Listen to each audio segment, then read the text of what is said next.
ఈ ప్రమాద సమయాన ప్రభుత్వ వైఫల్యం ఉన్నప్పటికీ పోలీసులు పూర్తిగా దీన్ని విస్మరించినప్పటికీ రాజకీయాలు మాట్లాడేటటువంటి ఉద్దేశం అయితే నిజంగా లేదు. బట్ మాకు చాలా ఆవేదన ఉంది. మా ఇల్లు ఇక్కడికి ఒక 1/2 కిలోమీటర్, అరగంట, 6 కిలోమీటర్ దూరంలో ఉంటుంది.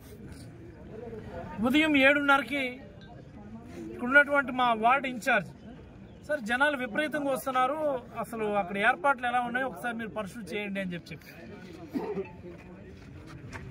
మా వైస్ చైర్మన్ ఫోన్ చేశారు.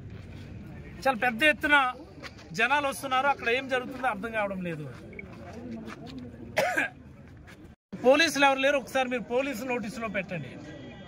And then we tried calling the SI. Media వాళ్ళు ట్రై చేశారు, మా వాళ్ళు ట్రై చేశారు, బట్ నోబడీ రెస్పాండెడ్. చాలా బాధాకరమైన విషయం ఏంటంటే ఇంతమంది జనాలు వస్తున్నారని చెప్పడానికి ట్రై చేసినా కానీ ఎవరు రెస్పాండ్ అయినటువంటి పరిస్థితి లేదు. ఇది ఏ రకంగా దీన్ని మనం ఇంటర్ప్రిట్ చేయాలో కూడా అర్థం అవడం లేదు.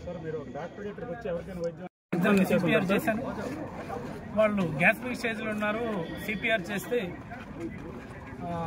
రిథమ్ అది రెస్టోర్ అయింది. ఇమీడియట్లీ గవర్నమెంట్ హాస్పిటల్ పంపించండి. I don't know the status right.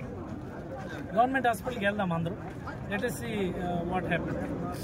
So ఈ రకమైనటువంటి పరిస్థితి అత్యంత బాధాకరమైనటువంటి, పూర్తిగా ప్రభుత్వ వైఫల్యం కింద, పోలీసుల వైఫల్యం కింద దీన్ని నేనైతే వ్యక్తిగతంగా విమర్శించడానికి కాదు, కానీ పోలీసులు, ఎస్పీ గారు కూడా సీరియస్గా ఆలోచించారు. ఈ జిల్లాలో ఏం జరుగుతుంది, పోలీసులు జాబ్ చార్ట్ ప్రకారం రెస్పాండ్ అయిన పరిస్థితి ఉందా, లేకపోతే ఓన్లీ పొలిటికల్ వర్కే చేస్తున్నారు అనే దాన్ని ఒకసారి ఆయన రివ్యూ చేసుకోవాల్సినటువంటి అవసరం. మేమేమైనా ఓ మాట అంటే ఆయన అఫెండ్ అవుతున్నారు, పర్సనల్గా తీసుకుంటారు. ఇది ఎవరికి వ్యక్తిగతమైనటువంటి సంబంధం లేదు.